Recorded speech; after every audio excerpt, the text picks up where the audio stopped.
중앙암등록본부가 발표한 2015년 암 발생률 현황에 따르면 갑상선암 발생자 수는 2015년 25,029명으로 1년 만에 19.5% 감소했습니다. 갑상선암 발생률이 큰 폭으로 내리면서 3위를 기록했지만 여전히 여성암 1위를 차지하고 있는데요. 갑상선암을 알아보기에 앞서 갑상선에 대해 알아봅니다. 갑상선은 일반인들도 잘 알다시피 목의 가운데 아래쪽에 이렇게 양쪽으로 나비 모양으로 생겨 있는 그 호르몬을 분비하는 기관인데 우리 몸에서 굉장히 중요한 일을 많이 하고 있습니다. 그 중에서 특히 우리 몸의 대사에 관여해서 우리 몸의 그 열을 유지하고 체온을 유지하고 또 어린아이들에서는 뼈와 그 근육에 또 뇌의 발육을 촉진하는 그런 역할을 하고 있습니다. 갑상선암은 장기 생존율이 높다 보니 흔히들 갑상선암은 암도 아니다, 착한 암이다 이렇게 얘기하는 분들이 많은데요. 하지만 갑상선암을 가볍게 여겼다간 돌이킬 수 없는 심각한 결과를 초래할 수 있습니다. 네, 갑상선암은 유두암, 여포암, 수질암, 역형성암 등 여러 가지가 있는데요. 우리나라에선 다행히 아주 착한 암이라고 알려진 유두암이 90에서 95% 정도를 차지하고 있습니다. 그래서 이런 분들은 대개 수술하고 나면 약 98%나 99%의 확률로 자기 명대로 살고요. 역형성암 같은 경우는 그 진단 후에 약 6개월 이내에 대부분 사망하는 그런 무서운 암이 되겠습니다. 갑상선암은 다른 기관에 생긴 암들과 달리 증상을 발생시키지 않는 경우가 대부분이어서 초기 진단이 어려운데요. 상황이 이렇다 보니 평소 갑상선암 증상도 없었는데 건강검진에서 우연히 갑상선암 진단을 받는 경우가 종종 발생합니다. 갑상선암이 걸리면 대부분 증상이 없습니다. 그렇지만 혹이 많이 커져서 혹으로 만져지는 경우가 있고 림프절 전이가 돼서 목에 큰 종괴가 만져지는 경우가 있습니다.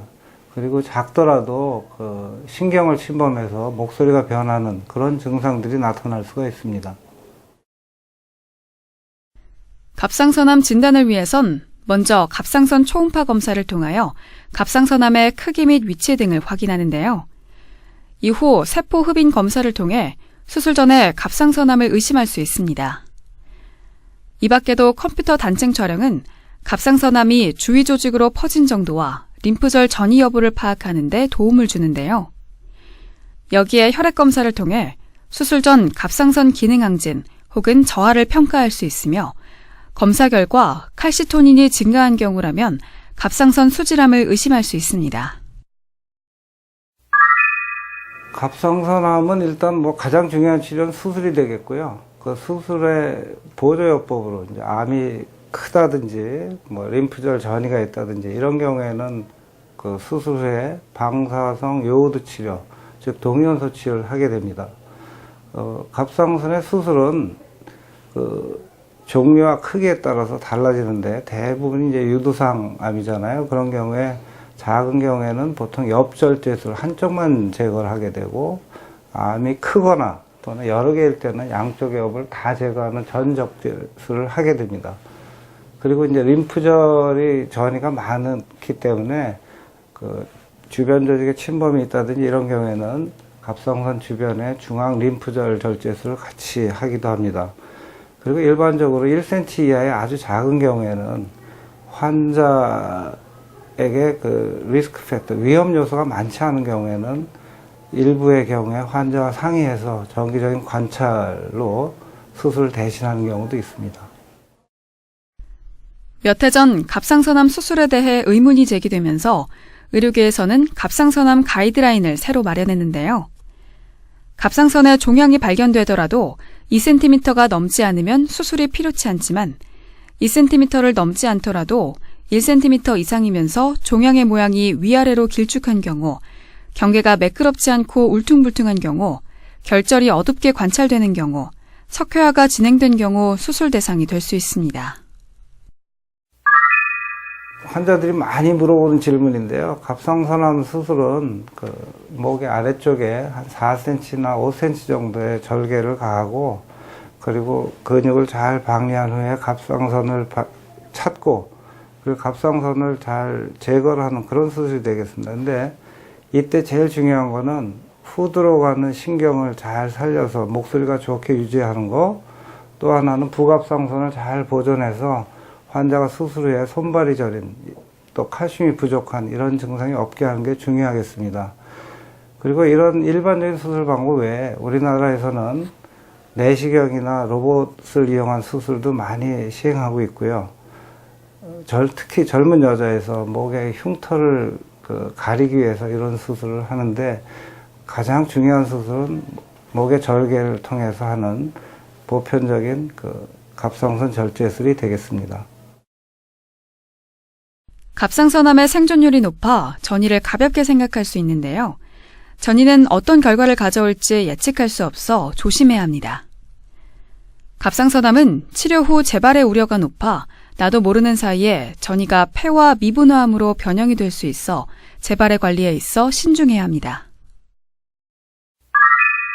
갑상선암은 크게 경부 림프절 전이와 이걸 벗어난 폐나 기타 장기에 전이된 경우가 있습니다. 경부 림프절 전이 같은 경우에는 일단 중심 갑상선에만 있는 경우는 중심 갑상선 절제술을 시행하고요. 목의 옆에까지 가 있는 경우에는 경부 곽청술을 시행하게 됩니다. 그리고 이게 자꾸 재발하는 경우가 있는데 많이 재발하는 경우에는 기존의 방사선 치료를 같이 하는 경우도 있습니다. 그리고 갑상선 암이 폐나 뼈나 뇌로 전이가 된 경우에는 이때는 수술만으로는 불가능하고 방사성 옥소 치료나 또는 항암요법 또는 면역요법 등을 시행할 수가 있습니다. 여기서 잠깐! 잘못된 의학상식을 바로잡아 건강도 지키고 상식도 키우는 Yes or No. 엑스레이 검진을 자주 받으면 갑상선암이 발생하나요? 예, 답은 No입니다. 우리가 일반적으로 검진을 위해서, 진단을 위해서 사용하는 엑스레이는 굉장히 소량입니다. 가슴사진, CT 이런 걸 1년에 100번 이상 찍어도 암이 발생한다는 증거는 없습니다. 그렇지만